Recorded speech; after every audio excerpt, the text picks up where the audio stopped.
2 minutes. Going live in 2 minutes.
Yep.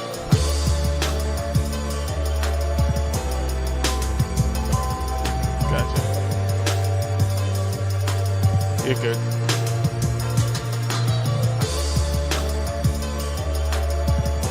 Yeah, your levels look pretty good.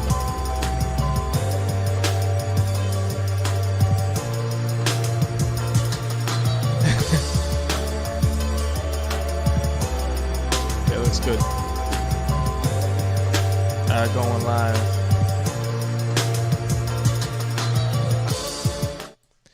What's going on, everybody? Welcome to the Phame. Wow, my audio's acting up. Test 1, 2. Check.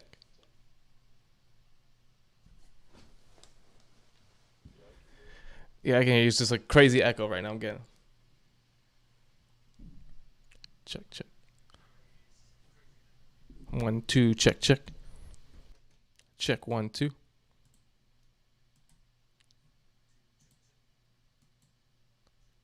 Check, check. All right.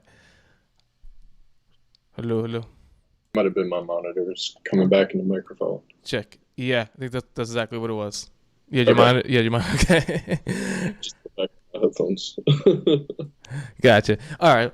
Sorry, that was him on the other line. Just had a little echo that was coming back. But welcome to the Phame Show. Hope you guys are having a great one so far this evening. Last night, if you missed it, make sure you follow me on all my social media platforms at Joe Phame. So you can find me at YouTube, Facebook, Twitch, all of it. Yesterday, I had a professional dancer on, so we got to explore what it was like to be a professional dancer in the world that he lived in. Today, I have a new special guest. His name is DJ Explicit. He is a very well-known DJ producer out here in the Florida area. We're going to get to know him a little bit more, so we're going to get him on a call right now. Hey, what's up? What's going? Good. Let everybody know who you are, where you're from. What's going on, everybody? My name is Randy Johnson, aka Explicit. I've been DJing for like 10 years or so. Not very long. I started real late. I'm also a producer, been a producer the last 5 years. Started out doing mashups, edits, moved on to like bootlegs and remixes, and then into originals and kind of working with other artists, collaborations, so it's been a heck of a ride. I realized I wanted to do more than just DJ. I couldn't really just play recorded music anymore. It just wasn't enough. So that's kind of me in a nutshell. I like to disc golf. I live in Tampa, Florida. I travel a little bit and DJ, but that's pretty much my life, man. Were you born and raised in Florida? No, man, I was born and raised in Lansing, Michigan. I joined the Navy when I graduated high school, and then came back to Michigan and got picked up by a college basketball team. I am 6'9", so I would assume I probably have two coaches out there. So yeah, walked on a team, and it was great, man. But I was like kind of at a crossroads, returning back to Michigan after the military and finding out it was still cold. Yeah. So you just want to escape the cold, go to the warmer areas. Yeah, man. I ended up coming down to spring break my second year of basketball, and we didn't make it to nationals that year, so we had spring break open. But if you make it to nationals, you don't get a spring break, just so that we get that out of the way. So yeah, man, I came down to the Tampa area, man, and it was unbelievable, bro. So yeah, I went back home and made the decision to move down, like after the year had ended, and that was 2007. So You still playing ball though when you get a chance? no, No, no more. He's like, I retired. no, man, I didn't touch the basketball in like God, probably like a year or so. It has to be at least a year. I've been kind of wanting to get back into it, man, but the thing about playing, I don't know. I'm not gonna say like people beat you up when you're tall, but they hack the shit out of you, Yeah. and everybody got to go to work the next day. So I played on some what was it, Tampa Bay club sport when I first moved down, and that was fun. But like I said, man, you get hurt, Yeah. You don't. and we got. So yeah,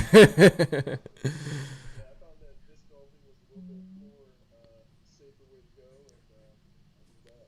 There you go. Gotta love entertaining anyway. It's more of a lifestyle too. Entertaining. Oh yeah, oh yeah. So yeah, we're gonna dive into some questions. Just get you to know a little bit more. So what inspires you to start DJing? I had always been a big fan of, I guess, parties. Um, One person or two people or whatever, how many other DJs or entertainers you got in the room, it's just like very appealing how they can have that much impact on a crowd and gather people's emotions. It's almost kind of like a drug. And I was like, that's what I want to be. And in 2007, I'm not going to go into like big details, but I got into some trouble, and I basically pretty much just reminded myself, like, I don't want to do anything ever again that somebody else wants me to do. You know what I mean? I joined the military. I played college ball. Um, there were some other things I had to do too that other people wanted me to do. And if you don't work for yourself, you're going to support and hustle for someone else's dream.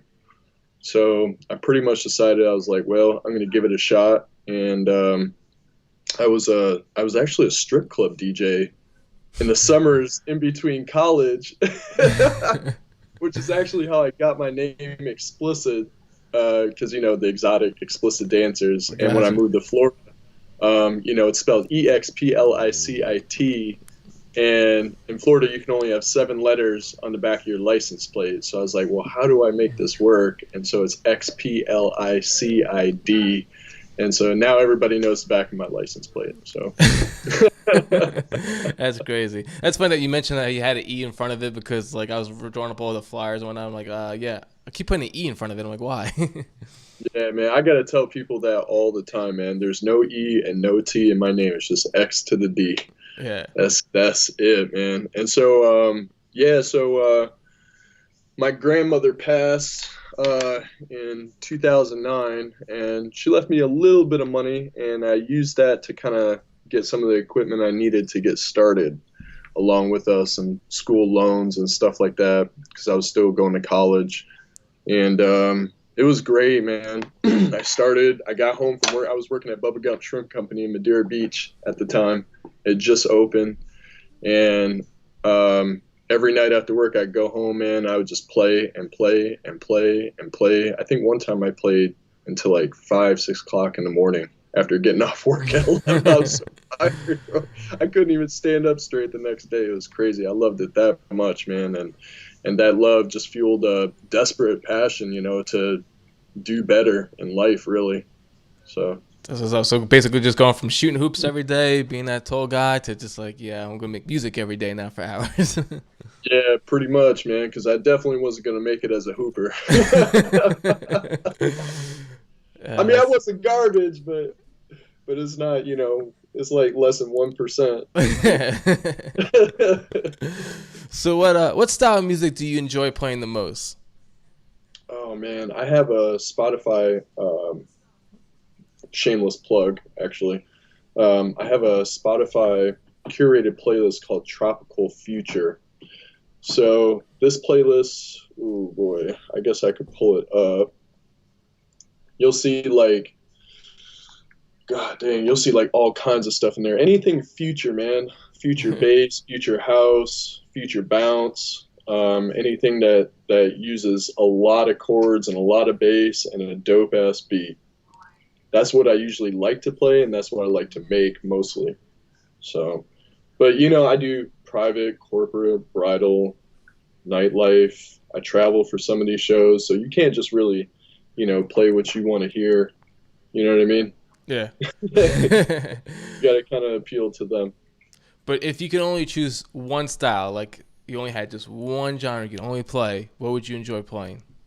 Future bass for sure. Future bass? Yeah, future bass. It's just, man, the beats are just so fat, dude. It's heavy chords, heavy bass, heavy percussion, and it just wows you with like the things that they do with the frequency and the percussion, and you're just like, oh my god. It's like a, what do they call it? Eargasm. Eargasm. Make your ears all vibrate and everything. Yeah, absolutely, man. Yeah, I love future bass, man. It really brings out a lot of emotion. So what made you want to start producing your own music then?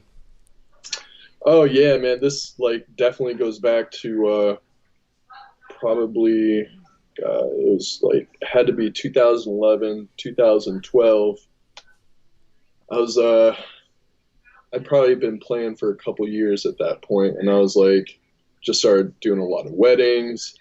Actually, I was recruited by a talent agency in Tampa, and they were wearing me out on weddings. It's probably like 40 weddings a year at least, and there's only 52 weeks in a year, so yeah. it's almost one or two or three every weekend. And I was also playing clubs and bars, and I was like, it's just, if I'm gonna go with this someday, I'm not like the best turntablist, or person who puts like the most epic routines together. I do hold my own, Mm-hmm. but as far as being like a competition DJ, I found that I could maybe make it easier if I put everything I had into learning how to produce music. I bought Ableton when it was Ableton 8. I think it was 2011, 2012. Me and a buddy, we split it because it comes with 2 licenses.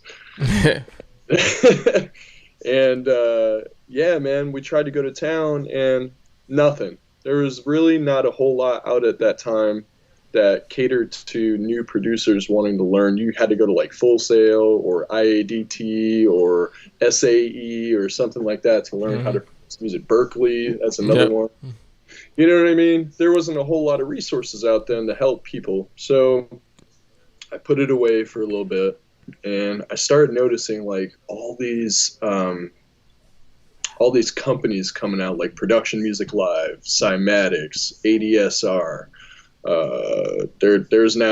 Everybody's doing it now. Everybody, and I knew it was going to start getting saturated.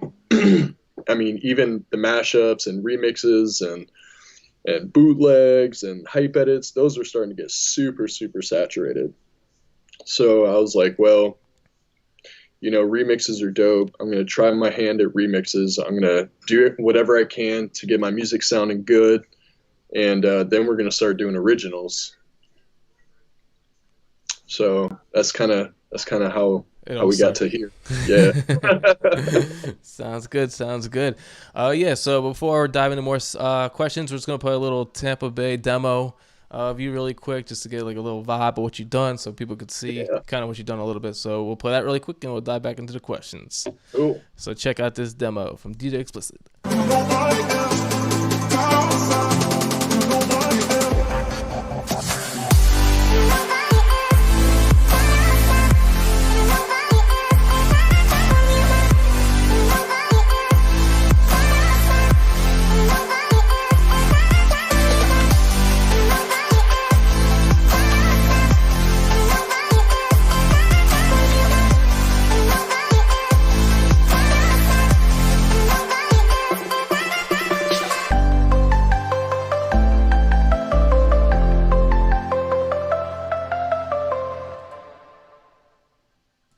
Yeah, so just a little preview of you. Were you able to hear that? I didn't hear the sound on my end. I wasn't sure if you could hear the sound at all or. Yeah, I heard the sound coming through. Okay, I have like one of my other phones connected so I can try to hear if it's coming through and everything. right on. Yeah. Cool. So it should definitely have that playback. I didn't meet that, so. That video, man. Big shout out to the crazy coconuts. They call them Dos Cocos Locos. Um, Me and my lady, we call them the crazy coconuts. But they film a lot of stuff around Tampa Bay. They have pop ups and like mock fashion shows and collaborate with like a lot of people. And so they shot that video, and that was Mayor Jane Castor, our current mayor of Tampa. That was her 4th of July Boom by the Bay, Julian Park last year. And that booking was through Street Lace DJs. Big shout out to Greg and Blaze. Get to know Street Lace. Yeah, man, but that was really cool. You know, I got a chance to chop it up a little bit with Mayor Jane Castor, and yeah, man, definitely one of the dopest evenings for sure. Yeah, it looked Here like a good time, and the video came out really good, and people look like they're enjoying themselves and everything. Yeah, that park was packed, and Julian is huge, man. Down on the riverfront here in Tampa. Yeah, it looked gorgeous over there. So, what do you only enjoy producing EDM music? You know, I have dabbled into a little bit of hip hop. I've basically tried to produce every kind of genre that I've ever heard, just because I want to get, I guess, the full Monty, you know what I mean, Yep, of production, because every genre has its own DNA of how you make it, right? exactly. You know, the bass that is made for dubstep and trap and future bass isn't the same bass that you're using for maybe new disco or house or future funk. You know what I'm saying? For example, funk has like a baseline melody, Hmm. you know, with like chord stabs, and some other genres are only just bass like four to the floor.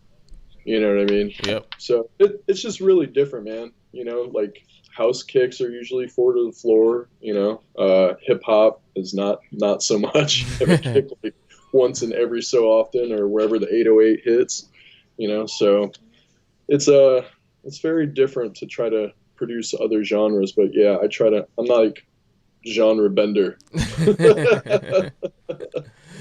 So, do you have any like who would you say like as a famous producer you look up to? Like who inspires you? Like what famous producer, Man, artist? I just actually put this out on Facebook yesterday. Yeah, I know. I kind of Uh, saw it, but yeah. I was like, he's ruining the questions already. No. Yeah, this is easy actually because I just put it out yesterday, man. But oh man, I was always thinking about who I really wanted to sound like as a producer. When you first get started producing, it is really hard to like make yourself sound like something you're trying to emulate. So the closer you get to that point is like basically your journey as a producer. Um, so that being said, San Holo, Drew Lou is under Bitbird, I believe, which is San Holo's label. Vendetta, which is really dope. Um, Obviously, Zed, Chainsmokers. I was trying to name some people that aren't as big as they are. uh, If you had to like choose like one main one though, like maybe like the first one that's first sparked your interest. right now it would be Drulu. It's spelled Droeloe. I think they're German, so it's pronounced Drulu. But dude, their music is unbelievable. So yeah, I would definitely, for anyone listening, check them out. Definitely. Yeah, So that's like your main inspiration, like as of now. yeah. That's my hugest inspiration as a producer right now. Got I it. emulate their style. So if you could DJ anywhere in the world, where would you choose and why? Ministry of Sound, London, UK. Just because their nightclub is 100% dedicated to the acoustics and the sound that comes out of their speakers. It is 100% designed for the experience. And I want to know what that sounds like. I want to feel it. I want to hear it and see it someday. But I would love to. I'd love to play there. Yeah, I mean, you should definitely try reaching out to him because I think I actually sent him an email when I was in London and I was just seeing what's up or whatever, just seeing like how guest entertainments work or guest DJs from different, United States, whatever. They wrote me back like at way after like I left. I was like, well, I wrote to you like weeks ago. Now I'm gone. Dude, But I'd just like to be a patron there, really. Just yeah, to, honestly, yeah. And I was yeah, just like, yo, I'll do a free set, just like 20-minute set. Like I just wanted to see like what it would be like too. They are good at responding. I mean, it took a long time, but you should just send them an email and you never know. yeah, yeah, for sure. As far as DJing there, man, I mean, I know that they've had some like really epic names there. Mm-hmm. You'd probably have to be some kind of a hard ticket seller, which is what I'm like. My goal in life is to be a hard ticket seller. I feel like so, as opposed to a soft ticket seller.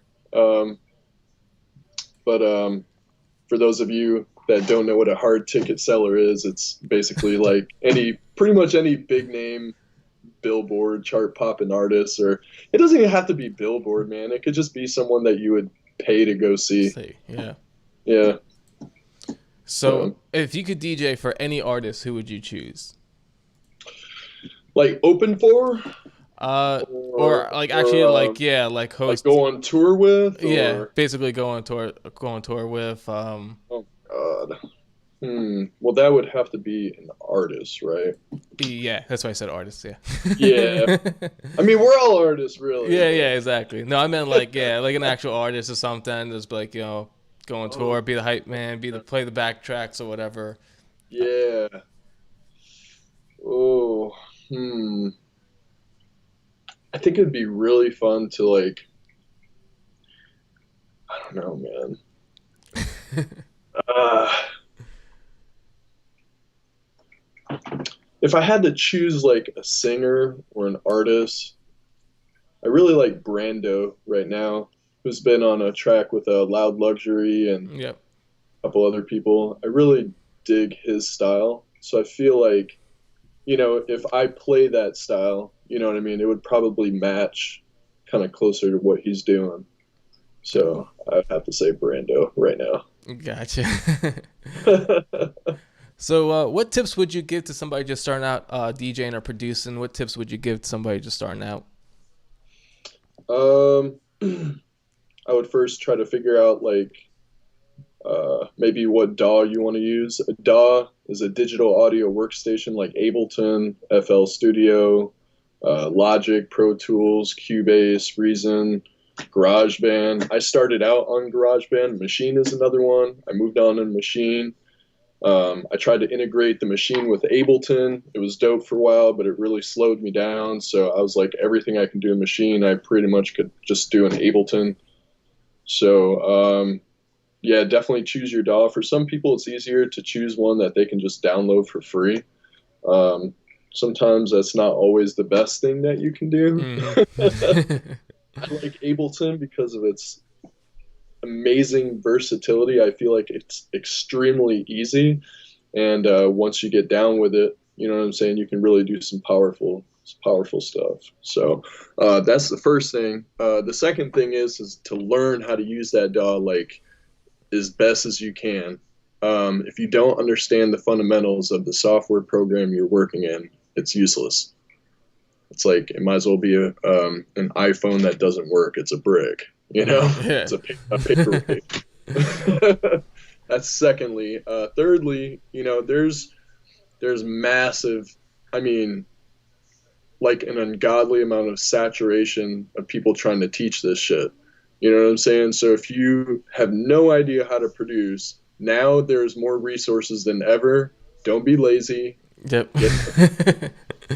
Get on the Production Music Live. Get in the Cymatics. Get in the ADSR. Those are pretty much my top three that I learned on. Now, while you're making music and programming and learning how to do stuff, like they show you everything, but it's going to be up to you to make sure the quality of your music is good to go. So I would recommend maybe once you get that far, you start making dope music and your programming's epic, you'll probably want to mentor with somebody who knows how to mix and master, because it takes a while to train these ears. It takes a long time. So your Yes. brain learns faster than your ears do, and they can go through and kind of basically show you the ropes of like how to mix and master. What's really cool is that Skype and Zoom, they have like a feature now that they install an audio device on your computer. So it's almost like you can produce music while being in two separate rooms. You know what I'm saying? And it's like you're sitting next to each other. Yeah. So I didn't know they had a feature. That's pretty cool. yeah, it's super dope. I'm actually a teacher myself with Ableton, so I use that feature to basically teach my students that way. Nice. So those are probably like the top three. So how long you been teaching your students for? When did you start getting into that? I started a program called Project Explicit. I'll give you all the links and stuff whenever we're done, but it basically just kind of like gets you from point A to point B faster than what you could learn on your own. So I've built templates and projects that we basically build together. And I send you the files that we use, like all the samples that we use and everything. It's all stock Ableton, so there's no third-party instruments used, like VSTs and stuff like that you would otherwise have to pay for and download. So it's all stock Ableton. Ableton has like a free 90-day trial now. They extended it from 30 to 90 days because of COVID-19. So I can teach someone in less than a month, and it's usually 4 to 5 classes. I used to charge about $1,000 for that, but over quarantine, I did like probably a third of that, just because like I was just trying to like make some kind of money, because we were all out of DJ. Yeah. So, but yeah, I still teach people from time to time. So probably put about, I don't know, probably like 20 people through. Well, that's So, good amount of students. not too many. Yeah, not too many, but I mean, It's still a good number, Yeah. Some people just only teach like one person or two people, or just take someone under their wings and be like, yeah, I'll teach you. well, the best thing is that, once usually by the second or third class, they finally have that aha moment where it's just like, oh man, I got it now. You know what I mean? And you get them all the way to the end, and now they got a new skill, and it doesn't matter where they take that skill. They now know the fundamentals and how to work everything around Ableton. Because by the time we're done, you're like going to be solid at Ableton, and it's like 4 to 5 like 2-hour classes. So I figure that's probably about enough time that it takes to get somebody to know Ableton pretty decently.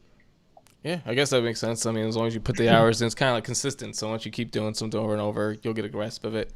Yeah, it's really just about repetition, man. And, a lot of people, they put their everything into one track for 6 months, and that is the worst possible thing that you can do. Mm-hmm. As humans, yeah, right. As humans, we're all working against time, so you're going to make shit music at first. You can't control that. Everybody does. Jaws has a song that he made when he first got started that sometimes he'll release his early projects and people will laugh at him, but it's a good point because you can see how far you've come. Mm-hmm.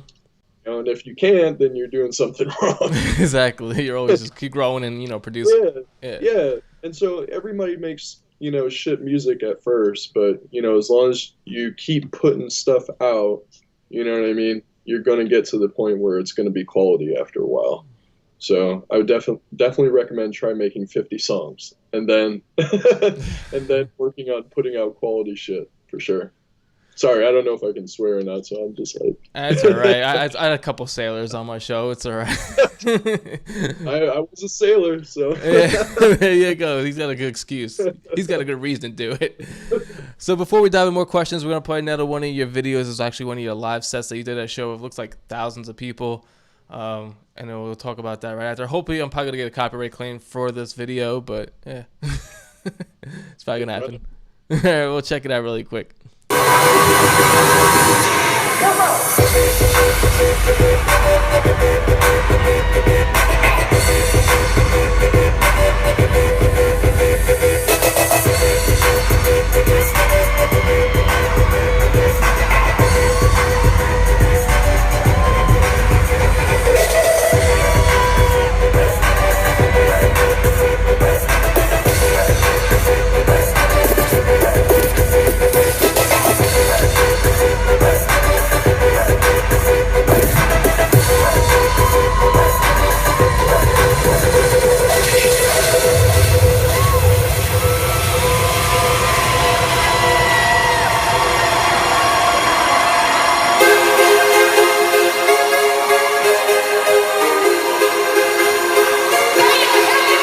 guys like some of that old school every now and then? Come on, get them up! Get your hands up. Get your hands up. Get your hands up. Get your hands up.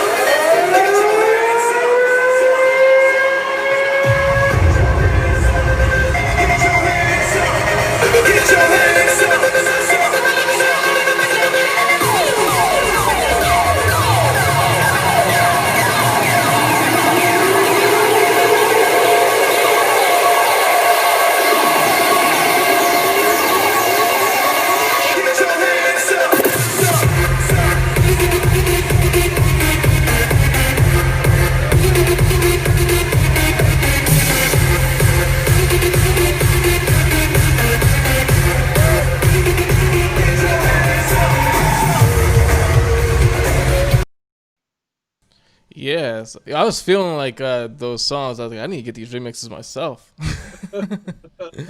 When it hit hard, I was like, oh damn. I got a lot to say about that video, man. That was wow, that was a really defining moment in my career. That was midway, actually. Now that I look at it, about 5 years in, 5 years ago. So, man, the first thing I want to say about that video is that was something that I had never expected. That was something I walked into, and I did not know it was going to be to that level. But I was prepared. 100% I was prepared. So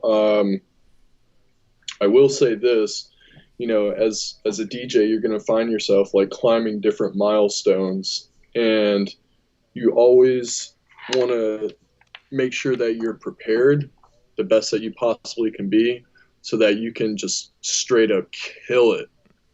Because if you kill it, the people that booked me for that show have booked me 6 years in a row for that same show.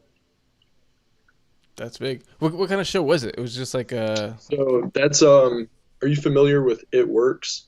I'm not too sure. So people that don't know what that Like, is, explain it. It's like a multi-level marketing, like health and wellness company. They have that crazy body rat thing, Okay. like a weight loss thing or whatever. It's like this plastic rat that you like. Yes. I don't know. It's like I've never used it. I'm not. But they're pretty cool, man. They started in Bradenton. I think their headquarters is here in Bradenton. So they have their global party here in Tampa at the Ford Thunder Alley. And that video that you just saw was actually at the Orlando County Convention Center. So they had it 1 year there, but every year has been here either in the Tampa or the Amalie Arena or Ford Thunder Alley or whatever. But yeah, dude, like I said, it was live. It was definitely, they were feeling it.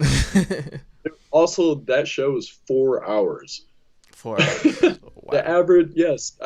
The average festival touring DJ, I feel like only goes for like an hour, maybe a couple hours. I know Carl Cox is like, super unorthodox with that. He goes on forever and ever and ever. But most like festival touring DJs for like their shows do like 1 hour slots. So halfway through that show, I definitely had to like take a dump. Like, I had no idea I was going to be playing 4 hours in front of 15,000 people. Yeah, that's a long time. I'm surprised they put you on. There's like no breaks in between, like them talking or something. Yeah, man, no, not really. They had a dance crew, America's Best Dance Crew, like a couple, like couple squads from that show and some other entertainers. So that was kind of like a little diversion that I could use to like put it on a mix and literally walk through the crowd like football fields away where the restroom was. Oh, jeez. This was so bad. Let me tell you something, man. I put it on a 30-minute mix, came back with 5 minutes left. Damn. Yeah, dude. There's a lot of people you got to fight through and everything. I hate when it's like that, like in clubs, man. It's like people were like, "Where the hell is the DJ going?" Yes. That's how it was like. Even DJ like New York City closed the same way. I had to put on a premix, and it would basically be the same thing. Like half an hour, you're like, "Oh man, I got 5 minutes left." Like the time you actually walk to the bathroom, wait on a little bit of line, jump on, go, and you're like running back, pushing people. You're like, "I gotta get back on stage." Yeah, dude. It's It was scary. It's crazy. like, So so the aftermath of that, once that ended, um, because I think that was definitely one of the biggest shows that I'd ever played at that point, and I was like, I need more of that in my life. You know, the crowd reaction that you get when you're playing in front of that many people, it's a drug, dude. It definitely is a is. drug. Everyone is giving you everything that they got, and you're giving everything that you got.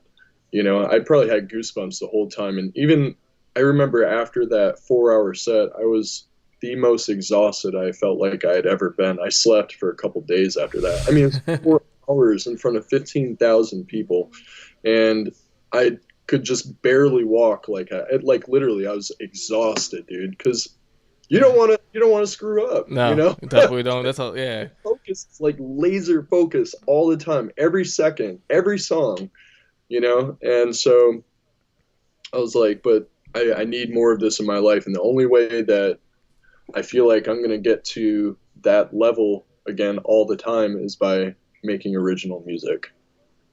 And that's kind of like when I started taking production a lot more seriously.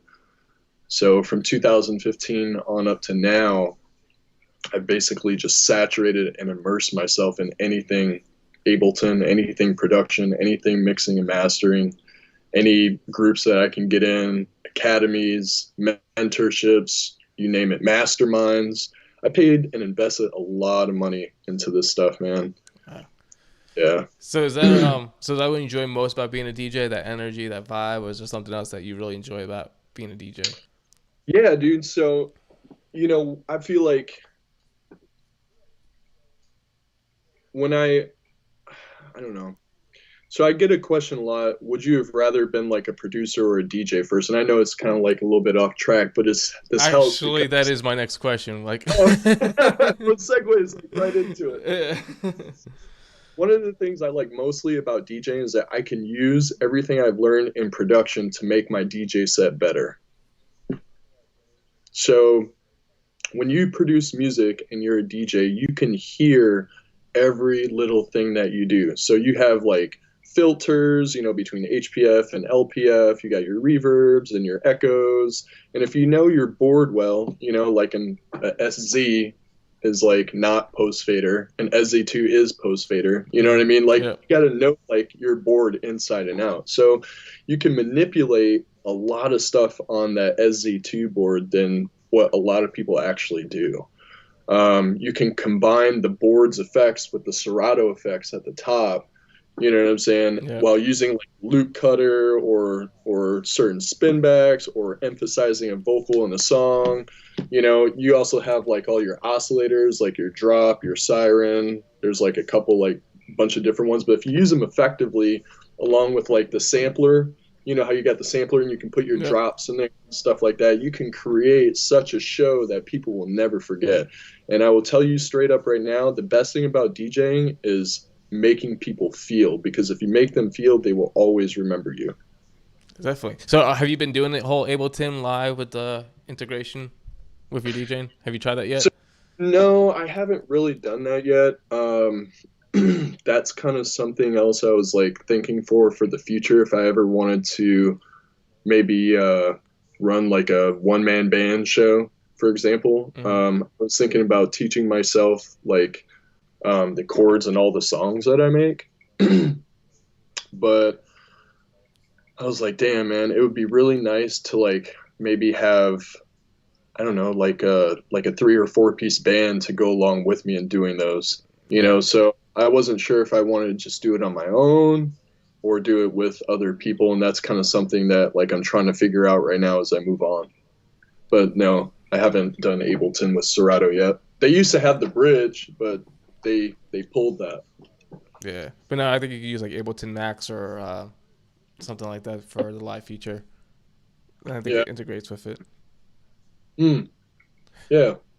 So, if you could only produce or DJ, which one would you choose? Oh man. if I didn't have to worry about money, Yeah, basically, yeah. If you don't have to worry about money, like it was going to be your job, and you were going to make the money you need to make, and you only could either DJ or produce. uh, man, that's tough, man, because I love both equally, but I'd have to go with produce. Produce. Yeah, because DJing, I feel like you can only get so far just DJing, but if you make really, really good music and you know how to promote it and market it and you have some level of the music industry, you can make it really far. Sure, just keep grinding. So, if you could collaborate with any DJ or producer, who would you choose? Oh man. Uh Definitely San Holo for Hello, sure. hello. Yeah. Yeah, Why? man. Why would you choose him out of everybody? He's just one of the most like humble, talented people that I've ever seen. I went to go see him a couple times, and his music is just so like it's just a fresh breath of air, man. And he puts a lot of instruments, like real instruments, Yeah. with digital instruments, and he does it so nicely. You know, I remember hearing when he came out with Light, Sun Holo Light. I think this was after his Snoop Dogg remix had just blown up. He came out with Light, and I was hooked. I was hooked after that. So, you know, for those of you that don't know Future Bass, definitely check it out. But Future Bass is just magical because you're filling almost every gap in frequency that you can possibly fill. There's like, I mean, it is dynamic, dynamic meaning like top of volume to Metal. like low volume. Yeah, it's definitely dynamic, but it's using up almost every single part of the frequency where it is really heavy, and it's unbelievable. He does it without being muddy. It's Yeah. so clean, clear, crisp, loud. He's very inspiring. So it would definitely have to be San Holo. Nice.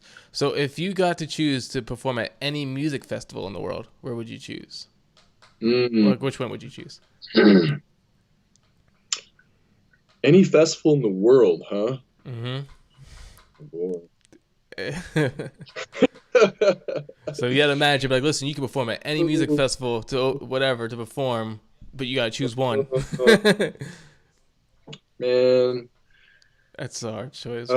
yeah, it's tough. I would have to go with Tomorrowland Europe. Okay, I was gonna say, I mean, I think anybody would really choose Tomorrowland because I think that's Yeah, probably the biggest.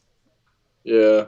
I don't know if they're like the biggest like in the world, Yeah, but um I like their brand, you know. It kind of sucks about what happened at the last like Tomorrow World in Georgia. mm, Uh but I do think that like between EDC and Tomorrowland, they just really like got it down pretty yeah, good.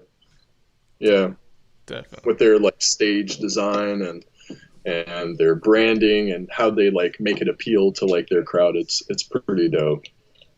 So, definitely. So, what is your thought process when you get your mind straight before you DJ a set or when you're producing a beat? Like, what is your thought process? Do you like do you do like a pre warm up or a pre thought before you dive into it? um, well, it depends on the venue for sure. Um, I would say if I am playing at Whiskey Joe's, for example, which is on the beach here in Tampa, where boats pull up and the stage is in the sand. Um, Usually it's morning time when I get ready to go on. So if I'm opening up, man, it's usually pretty light.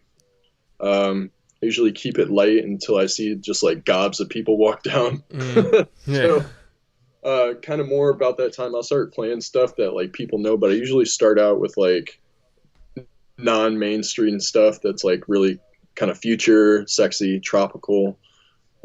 Like I said, if you want to know more about that, Tropical Future on my yeah, Spotify, make sure you check it out. Then you can see exactly what I'm talking about. Um, but yeah, man, I usually try to get in the vibe of doing that first, and I'm lucky to be able to do that to get really like nice and warmed up, and I feel the vibes and I'm just into it. Um, but then you got like the 1 hour power sets. Yeah, exactly. That's a completely different like mindset. So um, So what if I'm about doing a 1 hour power set, okay? you have to like say for if somebody opened for you, Mm, you know, and you're like basically using Serato, like the show isn't stopping. You know what I mean? yeah, Say it's like seamless and you're getting into it, you have to kind of like um go off what they're going off of. yeah, going off of what they're going off of first, and then do your own thing because you only have so long, especially if you only get an hour. You got like maybe a couple minutes to like transition and get to where you need to be before you just start just boom, boom, boom, bangers. And in that situation, every song has to be better than the last song that you played. Okay. So you have to choose it pretty wisely. I'd say once you got the crowd, and when I say got the crowd, they trust you. They know that you're dope and that you know what you're doing. Hmm. Once you got them, you can start taking more risks. But I wouldn't take any risks until they pretty much know that you're the man. dead, dead Gotcha. ass. Yeah, man. Because you get out there and you take risks early. You haven't yet gotten their trust yet. You know what I'm saying? Gotcha. So what about like for producing? Do you like think of like what kind of style you want to do first and then go into it, or you kind of just start messing around and whatever comes out of it? Yeah, so when I come in the studio, man, I mean, now mostly I'm usually working on 3 projects at a time. I try to never go more than 3 to 4 projects out. If I have other stuff, I'll put it in the queue and just write it down, but I'll always have something to work on before I walk in the studio. If I don't, that's the easiest way to get writer's block.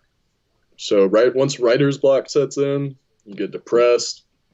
You don't know what you're doing. You're like, am I still a good producer? Should I sell my speakers at this point? but No, my, not that crazy. But so, all right, go ahead. My bad. no, you're good. I was just gonna say because if you have that many song projects, wouldn't that like delay you to actually finish in a track? Like if you, like, I know a lot of producers like if they have 4 or 5 tracks unfinished, they won't ever finish them. So isn't having too many sometimes, or So, if, for you, you still finish them? yeah, that's actually a really good question. So, there are tracks that, like, let's say you're just starting out and you're getting some ideas down. Not every single idea is going to be worthy of you finishing it. In my opinion, this is my Mm, opinion. mm, But some people out there say you should finish every single track that you have an idea for. Now, when you're an early producer, that's true. That's true. You should finish every idea that you start so that your brain knows how to go from start to finishing the project, because where you start and getting all the creative ideas and getting the arrangement down is not the same place towards the end of the track that you're going to be at. So your brain needs to know how to do both. When you get towards the end of the track, you're working on man, should another riser go here? Should a crash go here? Should I take this pause out? Should I put saturation on the bass? How does it sound? Am I testing it out in mono? You're doing all the things to prepare yourself for finishing the track. So early in your production, you want to finish everything you start. Now, since I'm a little bit further than that, I don't finish every single thing that I start. If it doesn't sound right, or I'm like, or I'm just like, maybe I want to try another idea. Usually I get inspired by when I download music and I'm like, oh man, this track is dope. mm. I want to emulate something like this. You know what I mean? I'll write it down and save it for later. So I got a list of everything that like I want to make, or I'm collaborating with someone else who we've already started like a project.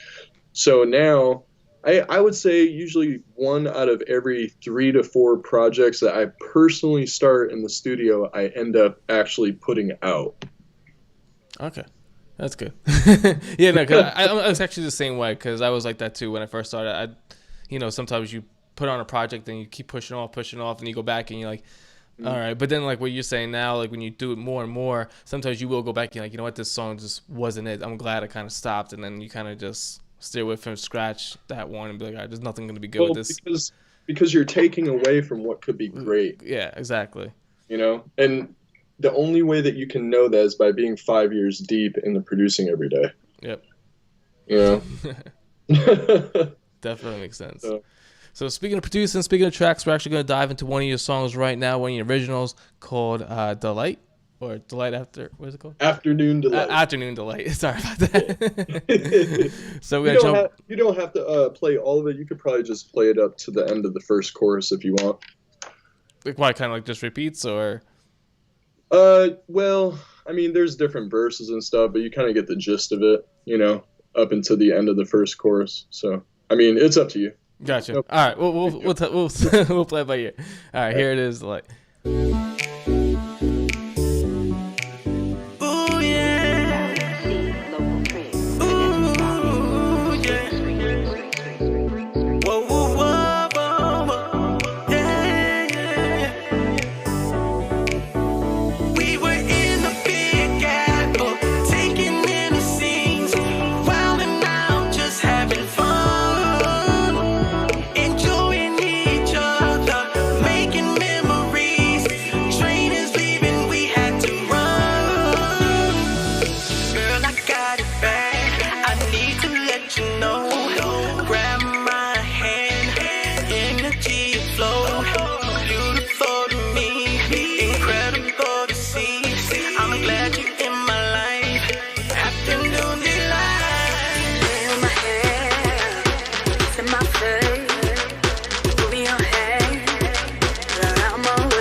yeah. So, like I said, I'll make that one short. But if they want to hear the rest of it, you have that posted up, right? They can listen to that somewhere else.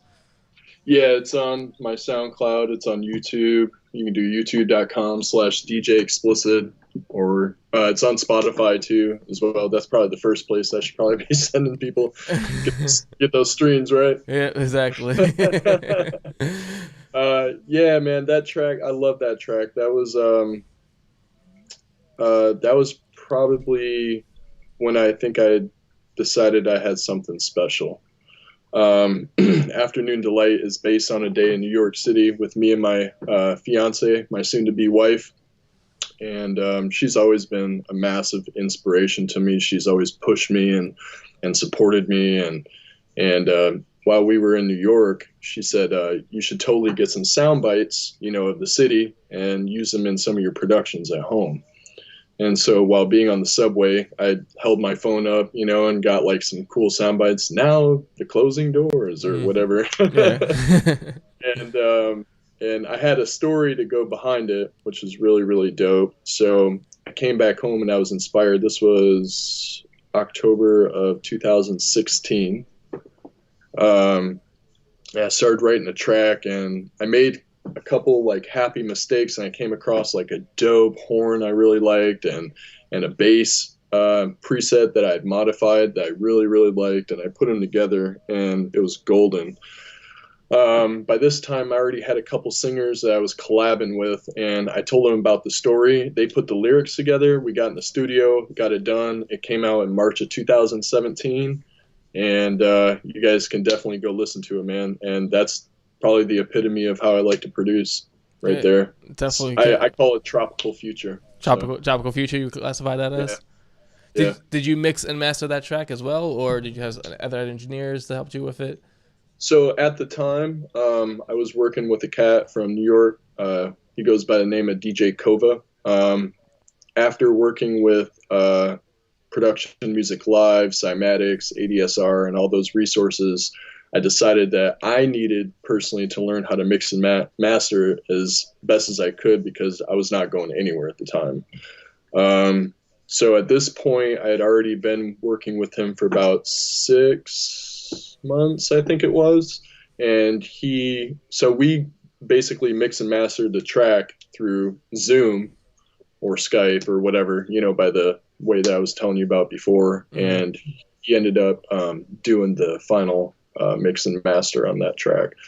But I don't know if you plan on playing the other one, but I mixed and mastered the last one. Yeah, we're gonna fade out the show with that. Okay, yeah, because it sounded very clean. The singing, the vocals were on point. Everything sounded very clean, no muddiness, which is grand because sometimes like producers they'll send me some tracks and it's just like, oh, you hear as soon as like that bass hits, you're like, oh man, you gotta adjust your EQ, man. Like, yeah. Yeah, man. So do you still feel like you learned something new when you DJ and produce? Like, do you always feel like you're growing, you're learning something new? I would say production-wise, for sure, every day. DJing-wise, a lot of the tracks. So when I download for like my crates and stuff like that, that's probably the only point in time that I'm learning something new about the music I want to use in my sets. I play them and cue them on the fly, but I put them in crates where I know that they are, so I use them at the right time when I know that I want to use them. So sometimes I come across like 3 or 4 songs that sound unbelievably amazing together, and that is learning something new, and it's a hit and everyone loves it. So as far as DJing goes, that would probably be the only thing. But as far as like scratching, like I scratch, I do like wordplay, I'll do acapellas over beats and like all in my live set, in front of people at a club. But I feel like I pretty much got it down pretty decently, Have you tried like finger style? Have you tried like finger drumming certain sounds? Oh yeah. Oh yeah. Yeah. So I'll do like some crazy stuff live, like I'll scratch like some sentences, that make sense and go into the next song with an acapella in. Gotcha. But yeah, man. Sounds good. Yeah. So I just got like 2 more quick questions. One would be, do you have any new projects you're working on or coming out with? Yes, I do. I'm working on one right now with Theo Lane, which is a guy that you heard in Afternoon Delight.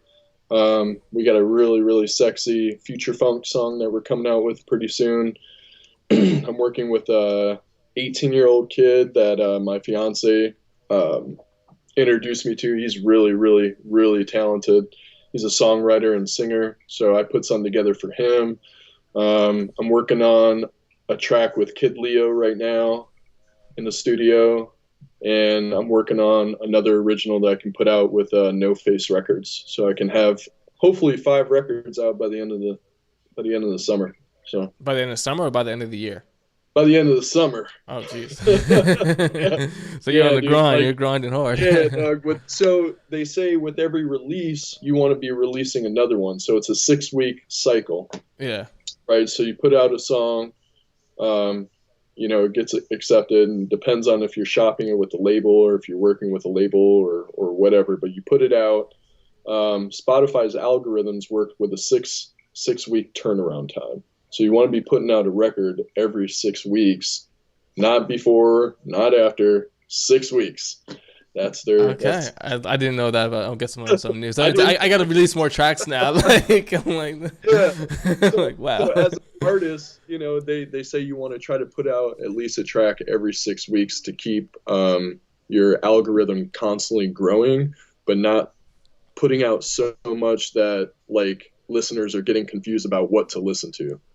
You know what I'm saying? Because if you're looking at, like, for example, if I go on Vendetta Venada's artist page on Spotify, it's only going to show me the top 5 records that were played, you know, Gotcha. and they got a lot of music. Yeah, So, definitely.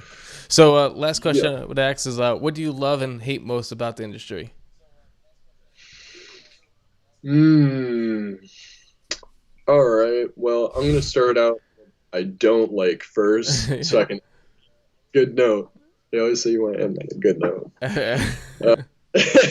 Wah wah. What I don't like, um, I don't like, I don't like the egos. I hate the egos, man. Like we're all human. We all put on the same pant leg one at a time. We all bleed the same color.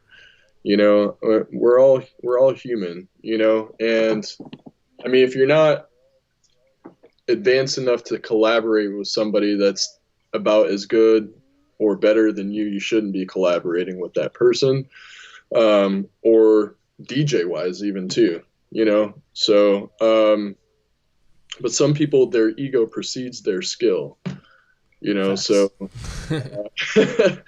you know, it's just I think that's probably um, what I hate the most. What I really hate the most is that people who are extremely talented and they do know it all and they're douchebags or assholes to people. That there's no reason for that. I feel like the more talented you are, the nicer you should be. Yeah, because you're there to like inspire others. You know, like you want Yeah, to inspire exactly. others to do good as Help you. You know, others. yeah, help Yeah, them. you're to help others, pull people up. You know, you're supposed to be a role model and an example for others to follow. So that would probably be some of the things I don't like. What I do love about this industry is that there's a lot of avenues. There's a lot of people to talk to. A lot of people that will help you out. Um, I started a podcast probably like 4 or 5 years ago and got to meet people all around the country because of that podcast, and they were all super super cool. I had a lot of them on my like interviews, my mix shows. Um, I think that's probably my most favorite thing. All the industry networking Hmm. mixers that you can go to, like the DJ Expo, NAM, the DJ Collective. Um, I haven't been to NAM or the Collective yet, but I have been to the Expo and it's dope. The Winter Music Conference, that this year was supposed to be like really my best year of going down there because I graduated from an academy, and all the alumni meets in Miami during Miami Music Week, and they basically we all like talk to each other. So like we would have stayed in like Airbnbs together and go to the same networking parties and meet all these different people. You know, that was supposed to be something really really big for me in March, but as we know, quarantine happened in March, so they canceled. I Yep. think they started with what did they start with? Oh yeah, they started with Ultra first. That Yep. was canceled, and then So. the NBA was canceled, and Yep. then Miami Music Week was canceled. I was like, damn man. Yeah. So next year has got to be the year that I make it down there and network with people. I've gone to Ultra and WMC a bunch of times, but I never knew the proper way to do it. And this past year was going to be the way to do it. So I think that's what I love most because next year I'm really going to find out like what it's really, really going to be like. And you're gonna be a So, lot more prepared too. So now oh you, yeah, sometimes it gives you an extra year to even prepare more. So. yeah, that's a good way to look at it. Always end on a good note. Yeah, exactly. So before you head out, you want to shout out anybody, let them know where they can find you at and everything? Yeah, man. I definitely want to shout out Breeze and Entertainment. I pretty much started my entire career with them. Cindy, she's like a second mom to me. Definitely big shout out to her. I want to shout out Street Lace DJs. They have shown massive support. They added me to their team late. I think was it last year? No, I think it was like early last year. Anyway, they're dope, really cool people. Let's see, who else do I want to shout out? Pretty much any DJs I've ever worked with. You know who you are. Yeah. You can find me at DJ Explicit, DJXPLICID on Instagram. If you want to check out Spotify, it's just XPLICID Explicit. Make sure you check that out. You can hear all my originals that are coming up or have already come out. I do have a YouTube. I like to put out like all my remixes because that's the only place I can pretty much put them. Yeah. Are you still there, Joe? Yeah, I can hear you. I think we froze. Oh, I can hear you. Can you hear me? Oh, I saw a little drop frame. Oh, yeah. Check. Check. Two. Can you hear me? Oh yeah, we're back. You're back. Yeah, I saw a little drop Yeah. out right there too. Random. You there? Yeah. Can you hear me? Yeah, I can hear you. Okay, it's that Spectrum internet, man. It's I got Spectrum internet. yeah, that's why. To make sure of both. Yeah, like I was saying, check out my Instagram at DJ Explicit. You can check out my Spotify. It's Explicit. See all the releases that have come out or are coming out. I got a YouTube, youtube.com/DJ Explicit. I like to put all my remixes there because I can't seem to put them anywhere else. Kicked them off SoundCloud. They kicked them off everywhere. That's pretty much it, man. I'm on almost every major record pool out there. At least one of my edits or remixes is on one of them. So you can check me out, Explicit. Other than that, man, Tampa, local. So yeah. All right, man. Well, sounds good. Definitely hope to have you on the show in the future when you do more stuff. Definitely want to thank you for taking time and coming out. Yeah, man. I appreciate you, Joe. All right, man. Thanks for having me. All right. Sounds good. And I'll see you around. All right, buddy. All right. Peace. Peace. So, yeah, I'm going to actually play his last track before we head out of here. He gave a lot of great information that definitely took in. I learned some new things. Hope you guys learned some new things. You definitely want to check him out on all the platforms. Make sure you follow him, like him, support his songs. His next one's actually, I'm going to play, it's called Up All Night. Definitely a classic jam that he just got signed to one of the labels for. So I'm going to play that really quick. And then, yeah, I just wanted to thank you guys all for coming out. And make sure you follow me on all my social media platforms at Joe Phame. That's YouTube, Facebook, Twitch. Make sure you follow me on all the platforms. Tomorrow I have a special guest. His name is Johnny Chromatic. He's an awesome guitar player, amazing guitar player. And we're going to learn more about him and what he does and get to see some of his talent. So that's going to be tomorrow from 8 to 9 p.m. That's how we do it every week, Tuesdays, Wednesdays, and Thursdays from 8 to 9 p.m.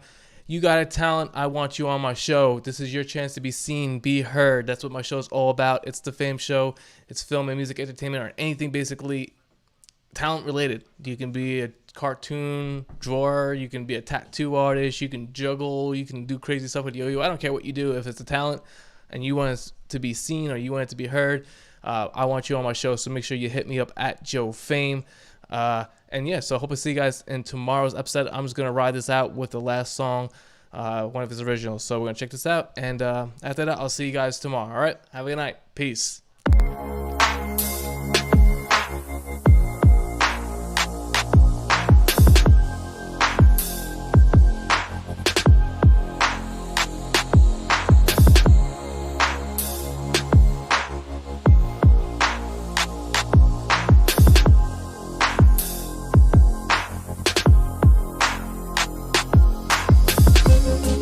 You know, baby, I'm staying up all night.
Good night, everyone. Peace.